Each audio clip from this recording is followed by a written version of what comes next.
ዛሬም ኦስትሪያን ላስቃኛችሁ። አስቡት፣ አንዲት ትንሽ ሀገር በአውሮፓ ልብ ውስጥ እንዴት ታሪክ ትቀይራለች። ኦስትሪያ ከኢምፓየሩ ውድቀት ጀምሮ እስከ ዘመናዊ ድል የደረሰች ታላቅ ሀገር ናት።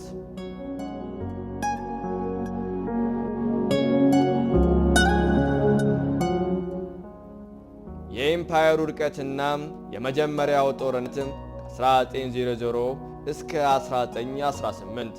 በ1900ዎቹ መጀመሪያ ኦስትሪያ ሃንጋሪ ኢምፓየር የአውሮፓን ግዙፍ ነበረች። እስከ 50 ሚሊዮን ሕዝብ ትቆጣጠር ነበረ። ነገር ግን በባልካን የብሔር ግጭት ተንቀጥቅጣ ነበረ። አንድ ትንሽ ጥይት ዓለምን ቀይራለች። በ1914 ሰርቢያዊ ተማሪ ጋብሪዮላ ፕሪንሲፕል ልዑል ፍራንዚን ፈርዲናንድን ገደለ። ይህ የመጀመሪያው የዓለም ጦርነት አቀጣጠለ።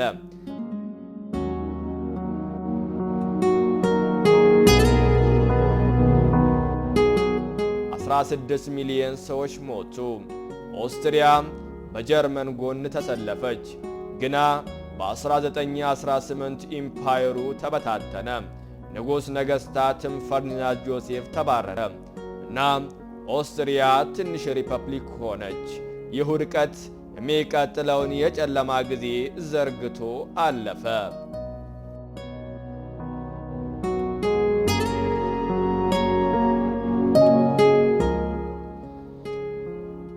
ከጦርነት በኋላ ኦስትሪያ በቬርሳይ ስምምነት ተቀጣች።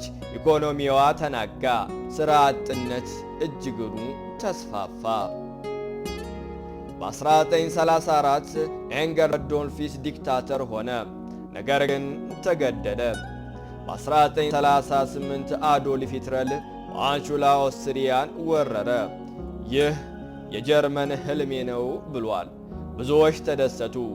ግና ይህ ወደ ሁለተኛው የዓለም ጦርነት መንገድ ከፈተ። በቪየና ቦምብ ጥቃቶች ተከሰቱ። ሆልስታን 65,000 አይሁዶችን ገደለ። በ1945 ኤልያድ ኦስትሪያን ወረሩ። ሶቪየት ቪየናን ያዘች። 380,000 በላይ ኦስትሪያውያን ሞተዋል። ይህ ጨለማ የተሃድሶ መጀመሪያ ሆነ።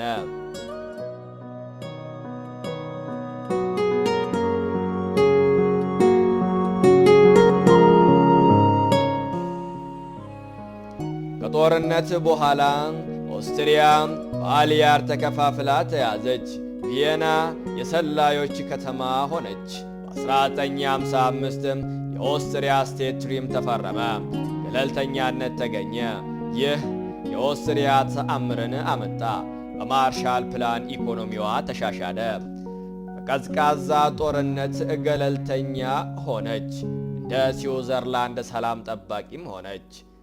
በ1980ዎቹም የኮርት ቫልዲያምን የናዚን ታሪክ ቅሌት ፈጠሩ። ይህ የጦርነት ቁስሎችን እንደገና ከፈተ። ነገር ግን ኦስትሪያ ወደ አዲስ ዘመን ተሸጋገረች።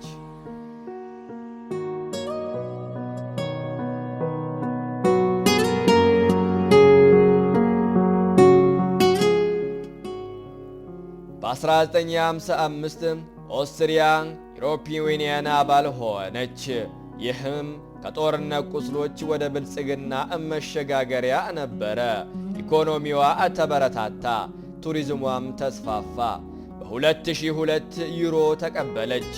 በ2015 የስደተኞች ቀውስ ተከሰተ። ኦስትሪያ ሰብአዊ እርዳታ ሰጠች። አሁን ወደ ዘመናዊነት ተዘዋውራለች። በ2024 ምርጫ ኤፍቢኦ በ29% አሸንፏል።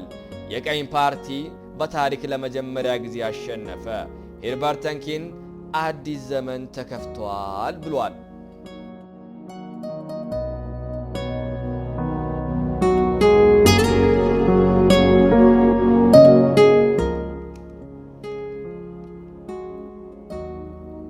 አስቡት፣ በአውሮፓ ልብ ውስጥ የምትገኝ ሀገር በተራሮች የተከበበች በታሪክ የተሞላችና ኦስትሪያ የሞዛርት ዜማዎችንና የዳኑቤ ወንዝ ሀገር ግን በትክክል የት ትገኛለች?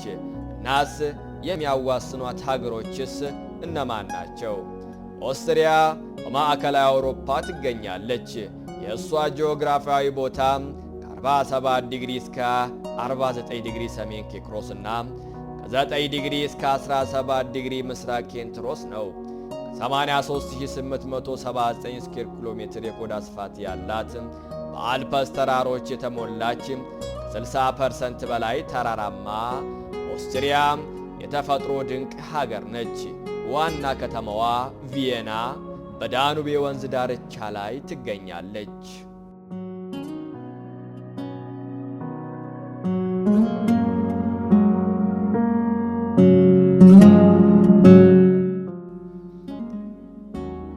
ግና ብቻዋን አይደለችም። የሚያዋስኗትም ሀገሮች አሏት። ሰሜን ጀርመን፣ ባቫሪያና ሳክሲን የቢራ በዓላትና የተራሮች ጎረቤት። ሰሜን ምስራቅ ቼክ ሪፐብሊክ የፕራግ ቤተ መንግሥትና ታሪካዊ ግንኙነት አላት። ምስራቅ ስሎቫኪያንና ሃንጋሪ የዳኑቤ ወንዝ የሚጋሯት ጎረቤቶቿ ናቸው። በደቡብ ስሎቫኒያና ጣሊያን የአልፐስ ተራራና የሜዲተራኒያን ተጽዕኖ አላቸው።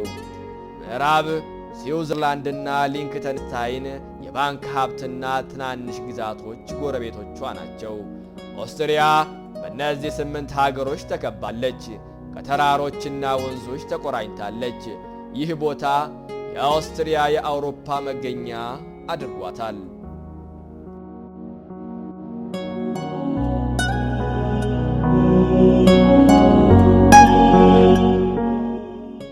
ኦስትሪያ ከኢምፓየሩ ውድቀት፣ ጦርነቶች፣ ጨለማና ፖለቲካዊ ቀውሶች ተነስታ ወደ ብልጽግና ተሸጋግራለች። ዛሬ በባህሏ፣ በሙዚቃዋና በአውሮፓ ማንነቷ ትታወቃለች። ይህ ታሪክ የተሃድሶ ትምህርት ነው። ከጨለማ ወደ ብርሃን